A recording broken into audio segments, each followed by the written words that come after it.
Bonjour et bienvenue pour un nouveau voyage culinaire. Aujourd'hui nous restons en France avec le velouté d'asperges. Pour ce plat vous aurez besoin d'une planche, d'un couteau, d'une casserole, d'une spatule, d'une poêle et d'un mixeur.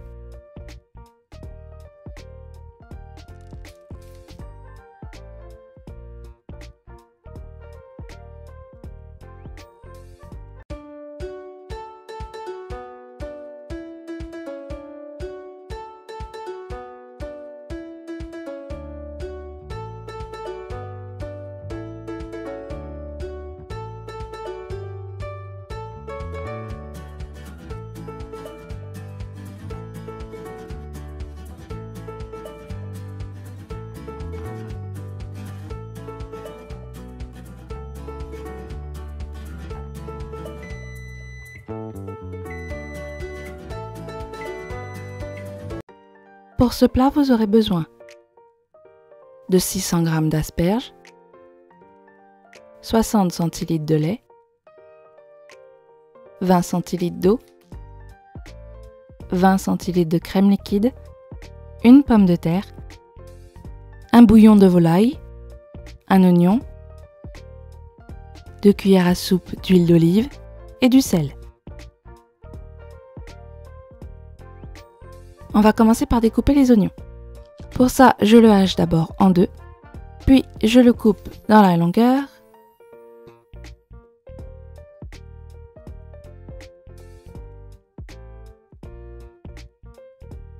puis dans la largeur.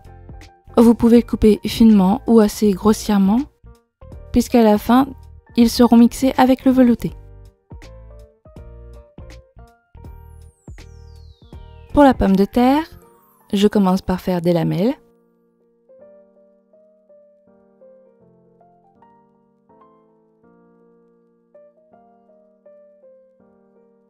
Puis je recoupe pour faire des frites. Et je recoupe encore en petits cubes. Encore une fois, vous pouvez découper la pomme de terre comme vous le désirez, puisqu'à la fin elle sera mixée avec le velouté.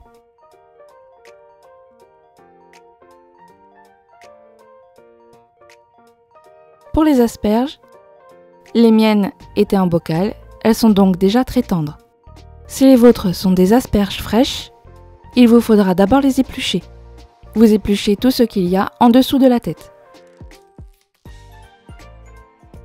Et ensuite, que ce soit en bocal ou frais, on va couper pour garder les têtes. Je garde en gros 3 à 5 cm, puis on va faire des petits tronçons. Conservez bien les têtes.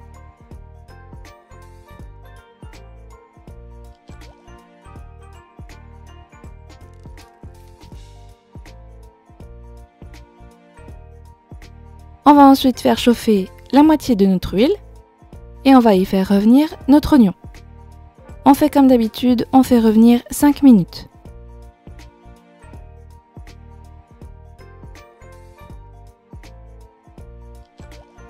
Et on va saler.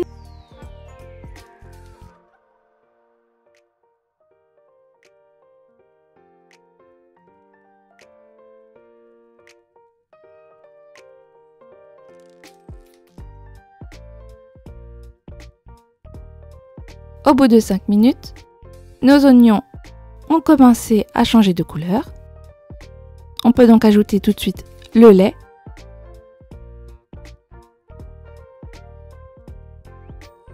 L'eau,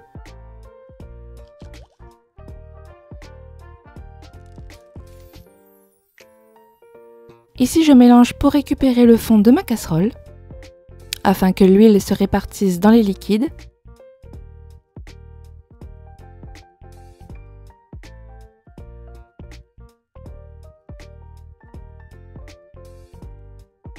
Et on ajoute notre bouillon.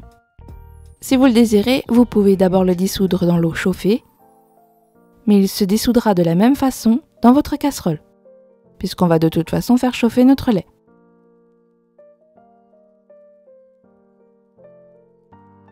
Au bout de quelques minutes, notre bouillon est totalement dissous. On voit que cela n'a pas trop dénaturé la couleur de notre lait. Il reste assez blanc. Et on va ajouter notre pomme de terre, ainsi que nos asperges. La pomme de terre est là uniquement pour épaissir un peu le velouté. Que vos asperges soient fraîches ou non, je vous conseille de cuire dans les deux cas à 20 minutes. Dans un cas, votre asperge est fraîche et a donc besoin des 20 minutes de cuisson comme la pomme de terre. Dans l'autre cas, l'asperge va tout simplement mieux se diffuser dans le lait.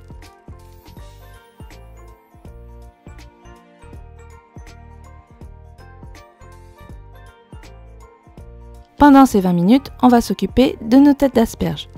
Dans une poêle, on met le restant de l'huile. Et lorsque l'huile est bien chaude, on y dépose nos têtes d'asperges.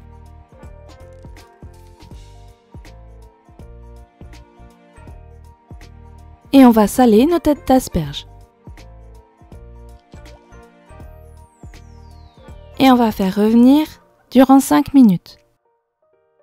Si vos têtes d'asperges sont fraîches, elles seront un peu plus croquantes, ce qui sera plus intéressant pour votre velouté.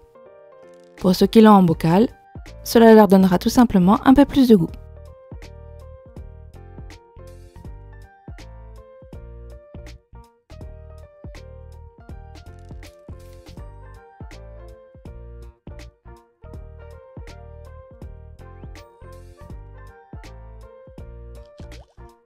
Au bout de 5 minutes, nos têtes d'asperges sont prêtes.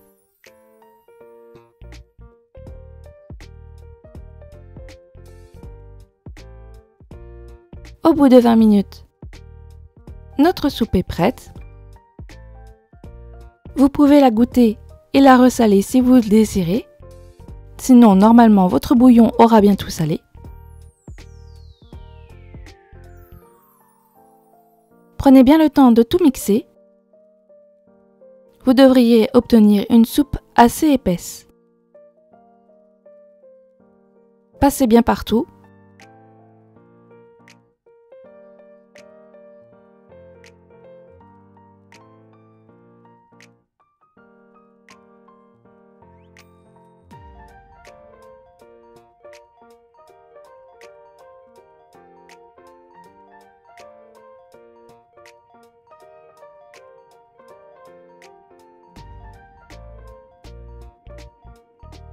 Et les petites fibres qui resteront sur votre mixeur, surtout ne les remettez pas dans la soupe.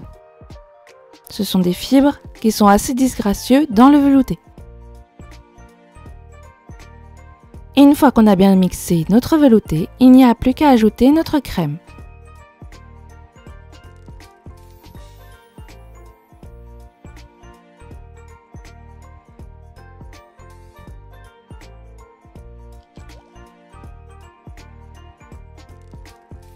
Pour la présentation, je mets 2 louches et demie. Si vous désirez en faire un plat, n'hésitez pas à mettre plus de louches.